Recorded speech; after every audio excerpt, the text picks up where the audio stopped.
Good afternoon, everyone. Assalamu alaikum. Buenas tardes. Thank you all for being here today. I want to take time to actually thank the panelists, the moderators, Nicole, Gabby, just everyone for showing up today. So my name is Daniris Espinal. I'm a mother, a survivor, and a member of New Destiny Survivor Voices Project.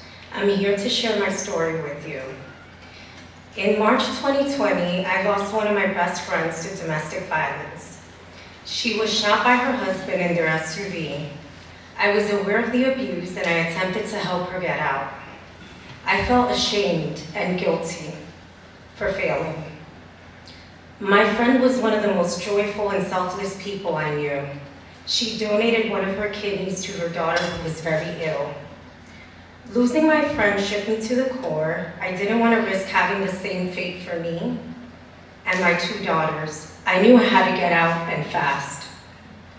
Being married, you take it at face value that your spouse will care for you and the kids, that they will never hurt you, and that they will provide as you build a home together. I never thought that I would be in a situation of abuse and that at 3 months postpartum, my spouse would abandon the household as I breastfed our child during a global pandemic. Then I found out he had not paid the rent or any bills for months. The more I realized the amount of debt I owed because of him, the more I worried and stressed I got. I did not know how I was going to pay the rent. I had leased a car under my name for him. Since payments had not been made, the car was repossessed and my credit score was ruined. While all of this was happening, I was in court fighting for full custody of my child. These were hard times. The thought of having to go into a shelter scared me to death. I went into the shelter system years before for a brief period when my oldest was a baby. I had to make sure that my kids had a pillow to sleep on at night. I wanted my children to feel safe and stable. That's when I reached out to New Destiny. The person on the phone told me that there was a new rental assistance program called the Emergency Housing Voucher, and that as a survivor I may qualify, and I did. I received the voucher and later was connected to a housing navigator, Tamika, who went up and beyond for me. Between the extremes of taking care of both my 2 and 18-year-old children, New Destiny helped me do the legwork. Tamika was very involved, deeply compassionate, and extremely kind. She went above and beyond for my children and me. She reassured me that we would find a unit for me and my family, and that in terms of my credit score, we would figure out what to do once we crossed that bridge. This all happened during COVID. Communication with Tamika was mostly by phone. Actually, I had not met Tamika in person until today at this event. Yes, thank you. The fact that Tamika and I never met face-to-face speaks volumes about her dedication and her work ethic. If I became overwhelmed with an apartment that didn't suit my needs, Tamika would remind me, if you don't like that place, you're not forced to take it. She became involved with potential landlords. She took my needs and my circumstances into consideration. She knew how important education was for me. I wanted to live in a neighborhood where schools are exceptional. Tamika felt like my safety net. But she was also a guide and helped me manage my expectations. At one point, a great unit became available. But to be honest, I was hesitant because I was not familiar with the neighborhood. She challenged me in a way that was caring. She told me, you have an opportunity. I know you're scared to move to a new borough, but the time to act is now. And she was right.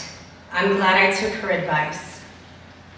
Moving into my apartment was pivotal for me. I had been operating with high anxiety and trauma brain for years. Having a home allowed me to finally take time to heal and think about the future. This is why aftercare services are vital. Survivors are faced with challenges, both emotionally and financially. It could be scary to regain control of your finances, pay your bills, and budget your income after being abused. We need to know that there is a lifeline. Having access to this aftercare coordinator has helped our family find our footing, and it is showing. In late August, my oldest daughter started college upstate. My youngest is in daycare, and alongside other members of New Destiny Survivor Voices Project, we are sharing our stories to drive positive, systemic change. Stable housing has allowed me to rebuild my identity as a Muslim woman. Alhamdulillah. My home is my sanctuary and my place of worship.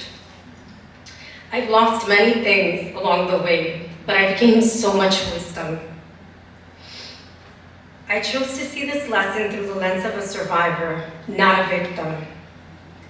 This healing journey deepened my faith, challenged my limits, and proved that I could multitask while taking care of my children and my mental health. I realized this is part of my purpose, and that's why I'm standing here today. To those of you in the audience who are decision makers in city, state, and federal agencies, I urge you to pay attention. I am forever grateful that I was able to take advantage of a once-in-a-lifetime federal program that was equipped with housing navigation assistance. Personalized housing search help is essential for survivors and all voucher holders, especially in a city like New York, where affordable housing is limited. Without Tamika and New Destiny's team, I would have not been able to find my apartment. I'm also grateful to have access to aftercare services. The federal government did not include funding for aftercare in the Emergency Housing Voucher Program, but fortunately New Destiny had my back. They got the funding from a private donor. For survivors, aftercare is critical to clear a pathway towards a future free from abuse and homelessness, a future where we could thrive, break the cycle, and build generational wealth. I want to thank all the survivors who are here in this room. Thank you for being here and being part of this movement. Remember that there's always a solution, and you're not alone. It's imperative that we raise awareness to prevent more violence and homelessness, and remind decision makers that stable housing is a basic human need, not a privilege. Thank you, everyone.